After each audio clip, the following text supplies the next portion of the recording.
Okay, next problem from trigonometric functions. Sin 3x plus sin x into sin x plus cos 3x minus cos x into cos x. So ఈ మొత్తం కూడా simplify చేసి 0 వస్తుందని చెప్పేసి మనం prove చేసుకోవాలి. So ఈ బ్రాకెట్ మొత్తాన్ని sin x తో మల్టిప్లై చేసుకుందాం. అలానే సెకండ్ బ్రాకెట్ని cos x తోటి మనం మల్టిప్లై చేద్దాం. sin 3x into sin x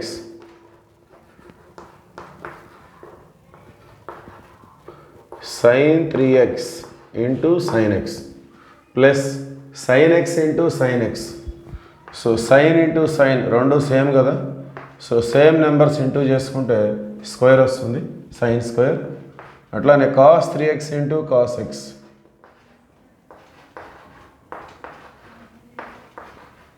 minus cos into cos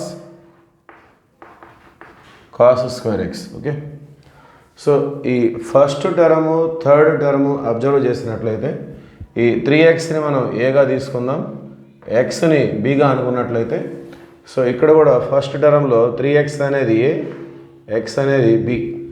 so ఇప్పుడు ఎలా ఉందంటే cos A cos B plus sin A sin B అంటే అదొక formula. Cos A cos B plus sin A sin B అంటే cos A minus B అంటే A అంటే 3x, B అంటే X.